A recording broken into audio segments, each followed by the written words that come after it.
leaning towards each other. So you see the gap getting narrower and narrower? They're almost touching at the top. And I can assure you, they had a plan when they were building it. So it was straight when they were building it, but because of the soft soil, it sinks slowly away into the soft soil. But now I have to shut up because here is the Leidsegracht and I have to maneuver into it. But check the corner on the right, there's a very nice kegelstone. De Rosbijaard en de vier Heemskinderen. Ja, hou op, joh.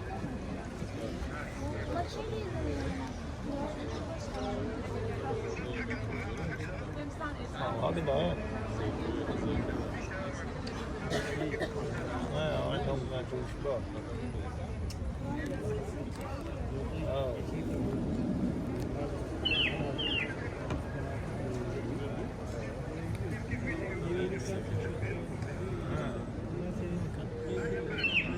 Ayam badım.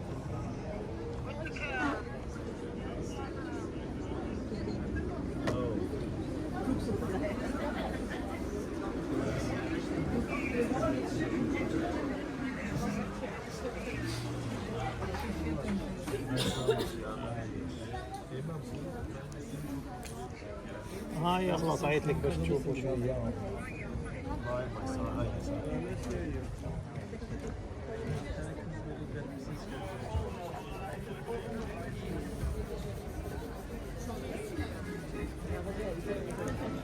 The Dutch are known for leaving their curtains open, as if to say they have nothing to hide.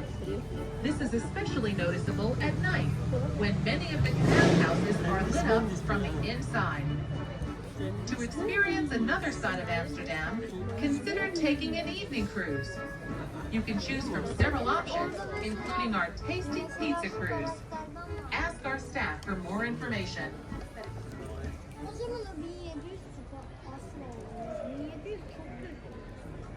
On the left again, a couple of nice cable stones.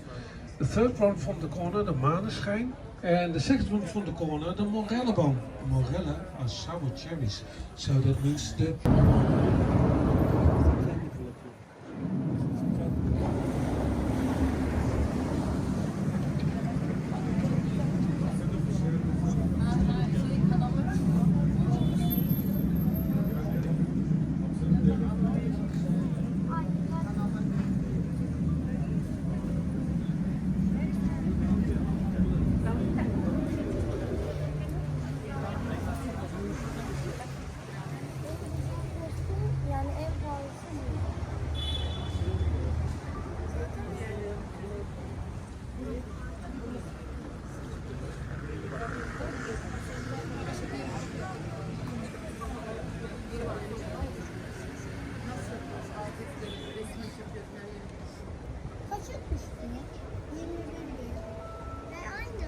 This is the Keizersgracht, or Emperor's Canal, named after the Austrian Emperor Maximilian.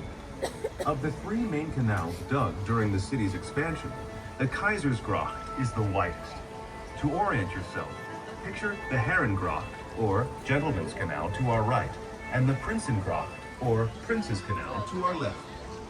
There are many coach houses on the right. They belong to the mansions over on the Herengracht. Their large doors, big enough for a horse and carriage, make them easy to spot.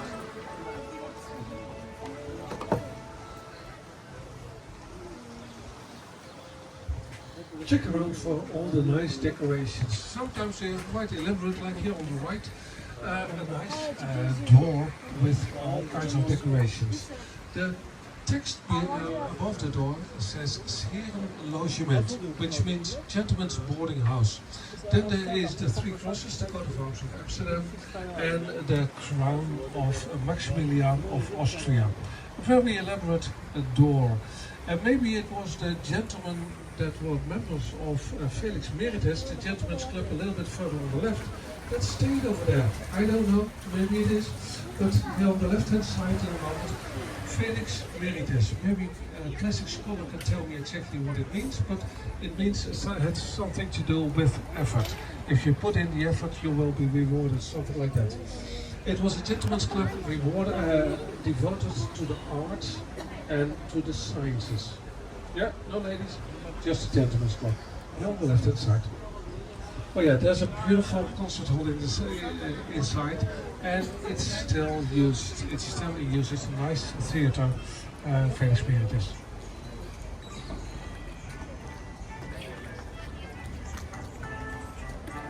If you visited this neighborhood 400 years ago, the streets would have been overrun with poor working class people.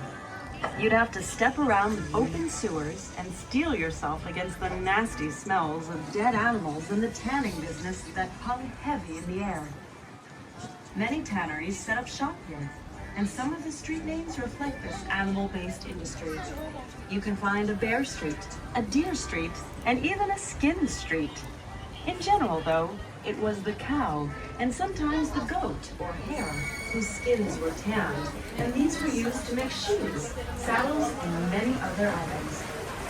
Today, you get to experience something very different. The streets are now lined with cute little shops and fancy restaurants, and the air is fresh and appealing.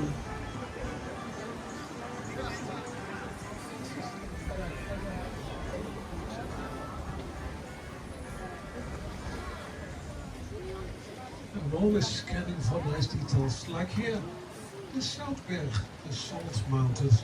I never saw that, but I'm always scanning for them.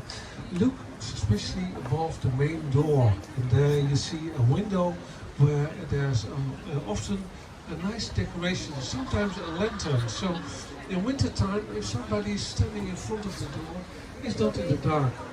No, it's very inhospitable if you're in the dark. So if you're good for your guest, you make sure the light is on when they're waiting outside for you to open the door. So, there you go. As we pass by, these richly decorated constructed houses have narrow stairways and are still equipped with hoisting beams.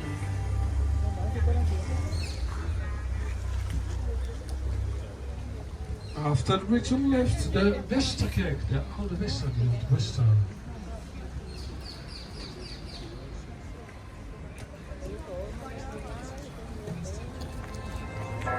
The church was built in the 17th century and is the largest Protestant church of the Netherlands. Hendrik de Keyser, the city's architect, designed it in Dutch Renaissance style. He died before the tower, which was made of stone and brick, was finished. The tower proved to be too heavy for the supports it was built on, which were thought to be of second-hand wood, and it started to leak. When de Keyser's two sons took over the project, they decided to finish it with a lighter building material, wood. At the top of the tower is a blue crown, a gift from the Emperor Maximilian I of Austria to the city for its coat of arms. One last thing about the Westerkerk. This was where the famous artist Rembrandt was buried, in an unmarked grave.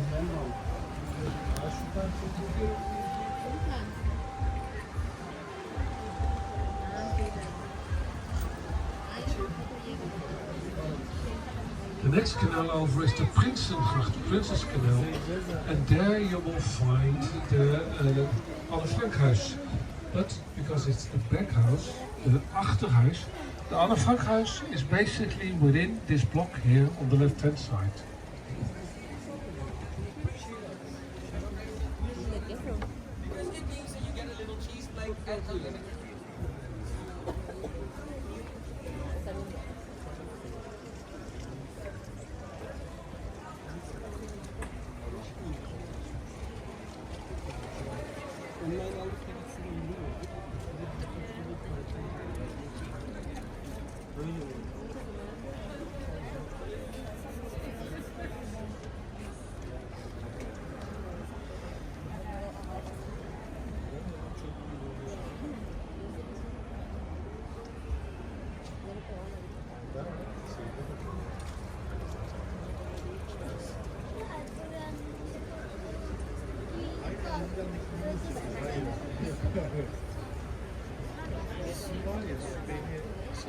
Yes,